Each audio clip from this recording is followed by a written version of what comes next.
Hello my dear friend, this is Shiva Rathore from nature पैरी series. My dear bro, आप देख रहे हैं एनपी न्यूज नेचर पैरी शिवा राठौर के साथ।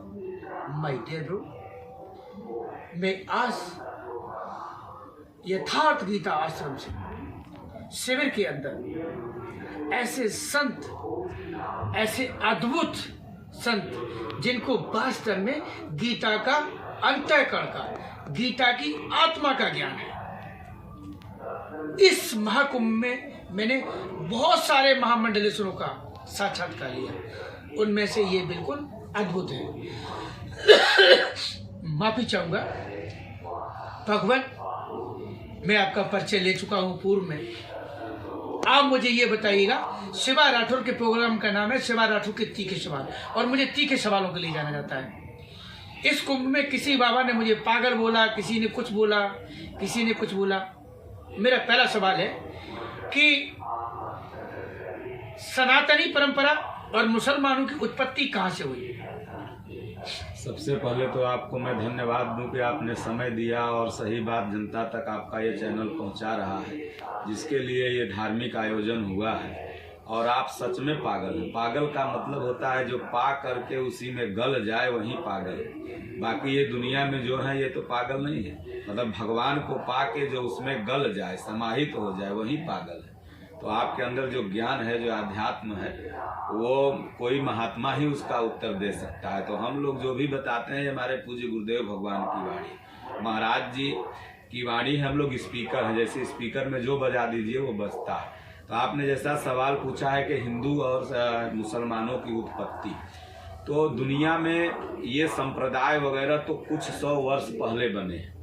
हम सभी मनुष्य हैं। भगवान ने मानव जन्माया है। जैसे भगवान ने सूर्य बनाया तो पूरे वर्ल्ड में है, भगवान ने पानी बनाया पूरे वर्ल्ड में है। लेकिन भगवान ने कोई संप्रदाय, कोई जाति नहीं बनाई। ये संप्रदाय और जातियां किसी देश में, सूर्य अमेरिका में भी और भारत में भी, क्योंकि भगवान ने बनाया।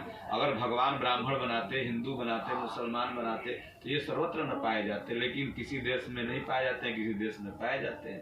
तो मुसलमान जो हैं ये 1400 वर्ष पहले हुए। लेकिन सनातन में कोई धर्म नहीं होता है। सनातन माने आत्मा होती है। गीता में भगवान ने कहा, अछेद्यो अयम दाह्यो अक्लेद्यो असो सेव च नित्य सर्वगता स्थारुण अचलो यम सनातन। अर्जुन, ये आत्मा ही सनातन है। और ये भगवान ने ये आत्मा, और गीता का कौन सा अध्याय है ये? कौन सा श्लोक है? अब वीडियो बहुत सारा अब लंबा हो जाएगा आपका, इस पर हम चलेंगे। हम केवल संक्षिप्त में हम जा रहे हैं। तो इसलिए आत्मा जो है ये सनातन है, और इसको जो जानता है वही सनातन धर्मी है। चाहे वो अरब में जन्मा हो, चाहे इंग्लैंड में, चाहे भारत में। और आत्मा को जानने की विधि श्रीमद् भगवद गीता में है, जो कि उसका अर्थ लोग नहीं समझ पा रहे थे। तो भगवान कृष्ण के आदेशानुसार हमारे गुरुदेव भगवान ने बड़ा सुंदर सरल आपको जो मैं दिया हूँ, यथार्थ गीता लिखा। तो मुसलमानों की उत्पत्ति का मैं बता दूं थोड़ा सा। पांडवों और कौरवों का जो युद्ध हुआ था, तो कौरव पक्ष में एक युत्सु थे, वो आ गए इस पक्ष में जब महाभारत होने लगा। उसके बाद क्या हुआ कि वो जब पांडव लोग शरीर गलने के लिए बर्फ में जाने लगे महाभारत युद्ध समापन के बाद, वो पूछे, भैया कहाँ जा रहे हो? बोले, हम जा रहे हैं गलने। बोले, इतना बड़ा युद्ध करा के आप गलने जा रहे हो? तो बोले, तुम संभालो राज। बोले, हमको भी नहीं चाहिए। तो परीक्षित को राजा बना के युत्सु भी निकल पड़े अरब देशों की तरफ। वहां गए तो अरब वासियों से लड़ाई हो गई। उस समय उनका नाम मुसलमान नहीं था। अब वहां लड़ाई हुई तो योद्धा थे, सोना चांदी उनका लूटना चाह रहे थे, तो इन्होंने सबको मारा। तो वो लोग युत्सु अली सलाम लगे करने युत्सु को। उसके बाद मोहम्मद साहब को उन्होंने गीता कब उनकी भाषा में बताया, तो उन्होंने अरबी भाषा में अपना ट्रांसलेट कर लिया, उसका नाम कुरान हुआ। और उसके बाद धीरे धीरे फिर जैसा लोग मानते भी हैं, सच भी है कि ये मोहम्मद का दामाद जो था वो असली कुरान को ख़त्म किया और शोषण का एक कुरान बनाया। तो हम कहते हैं कि इस्लाम का मतलब, मुसलमान का मतलब मुसल्ले ईमान सब मुसलमान, जिसका ईमान पक्का हो वही मुसलमान है। हिंदू का मतलब ही अधन हिंदू, जिसका हृदय चंद्रमा की तरह शीतल हो, काम क्रोध राग द्वेष से उपराम हो। आपस में जब हम लोग लड़ रहे हैं, इससे न खुदा खुश होता है न राम खुश होता है। वो ऊपर से रोता है कि देखो हम दोनों को ये बनाए हैं और ये आपस में लड़ा। खुदा भी एक है और राम भी एक है। जैसे कंपनियां जो होती हैं, अब तो समय कम है, नहीं तो इस पर अद्भुत अद्भुत। अभी आपने सब देखे माय डियर ब्रो, इसे कहते हैं जातिन पूछे साधु की पूछ लीजिए ज्ञान, और मोल करे तलवार को तो पड़ी रहने देगा। मैं शिवा राठौर को तीखे सवालों के लिए जाना जाता है। स्वामी जी, एक तीखा सवाल है कि रामायण में चौपाई है, ढोल गमार सूत्र पसुनारी शकल ताड़ना के अधिकारी। इस चौपाई को लेके भारतवर्ष में नहीं पूरी दुनिया में और इतना हाहाकार मचा कि रामायण ग्रंथ की प्रतियां जलाई गई। आप इसके बारे में संक्षिप्त में बताइए। देखिए, पहले मैं बताऊं, गोस्वामी तुलसीदास जी जात के पक्षधर नहीं थे। अगर वो जात के पक्षधर होते तो उसी मानस में नहीं लिखते कि बड़े भाग मानुष तन पावा, वो लिख देते कि बड़े भाग दूबे तन पावा, क्योंकि दूबे ब्राह्मण परिवार में जन्म हुए थे। जो लोग इस तरह का विवाद उत्पन्न करते हैं, ये विवाद केवल हिंदू सनातन धर्मियों को तोड़ने के लिए होता है और धर्मांतरण करने के लिए, अपने धर्म में लाने के लिए होता है। ढोल गंवार शूद्र पशुनारी जरूर लिखा है गोस्वामी जी ने, लेकिन उसका अर्थ सब नहीं समझ पाएंगे। समझेगा कौन? जो गोस्वामी जी के स्थिति का होगा। अब अमेरिका आप मान लीजिए गए और उसका आके यहाँ व्याख्यान करें तो कौन समझेगा? जो अमेरिका गया होगा वही न समझेगा। तो उसी तरह से ढोल गंवार शूद्र पशुनारी सकल ताड़ना के अधिकारी, सबसे पहले यह समझना होगा कि शूद्र माने चमार दुसार धिकार मुसहर डोम पासी नहीं होता। सब शूद्र हैं, चारों वर्ण शूद्र हैं। गोस्वामी जी ने यहाँ कहा कि चारों वर्ण चमार, जो राम का भजन नहीं करे, चतुराई चूल्हे पड़ी भूरे पड़ा अचार, तुलसी राम भजन बिना चारों वर्ण चमार। वही तुलसीदास कह रहा है कि जो चमड़ा धारण किए वो चमार है। तो ढोल मतलब अगर भी भरत शर्मा का ढोलकिया आ जाए आप नाचने लगेंगे, लेकिन अगर कोई दूसरा बजाने लगे क्या माथा खा रहे हो, तो ताड़न शब्द का अर्थ होता है जानकार। तो ढोल गंवार शूद्र पशु नारी, नारी को मारेंगे तो आपको एक्ट लग जाएगा, धारा लग जाएगा। आपका घर कौन संभालेगा? आप यहाँ इंटरव्यू ले रहे हैं लेकिन घर आपका माता जी ही संभाल रही, पत्नी ही संभाल रही। तो इसलिए नारी को मारने से नहीं, बल्कि वो कैसे आपके बस में होगी इसकी जानकारी आपको होना चाहिए। पशु को मारने से बस में नहीं करिएगा। आप गाय को मारिए दूध नहीं देगी, तो जानकारी। तो उसी तरह शूद्र मतलब आप अल्पज्ञ हैं। जब आपको जानकारी हो जाएगी, अल्पज्ञता का नाम है शूद्र, न कि जाति का नाम। और शूद्र शूद्र करके भारत में अत्याचार भी हुआ है, इसको कोई नकार नहीं सकता। शूद्रों को पढ़ने का अधिकार छोड़ दिया, मंदिर में जाने का अधिकार छोड़ा दिया, छूने खाने का अधिकार उनसे हटा लिया। तो इसके चलते थोड़ा मन में उद्वेग आता है, लेकिन मानस उस शूद्र के बारे में नहीं बताती है, बल्कि साधना के प्रथम स्तर जो शूद्र है उसके बारे में बताती है। कभी संक्षेप में हम लोग मिलेंगे तो 2 घंटा का इंटरव्यू आपको मैं दूंगा, अभी समय कम है। नेक्स्ट तीखा सवाल है, क्योंकि मेरी पहचान तीखे सवाल के लिए है प्रभु, कि सन्यासी जैसे महात्मा होते, संत होते, सन्यासी होते, तो मैं इससे आगे का सवाल कर रहा हूँ, क्या ब्राह्मण ही शंकराचार्य बन सकता, कोई और नहीं बन सकता? देखिए, भगवान शंकराचार्य जो थे, आज तो शंकराचार्य की गद्दियां बिक रही हैं, पैसे पर लोग शंकराचार्य बन रहे हैं।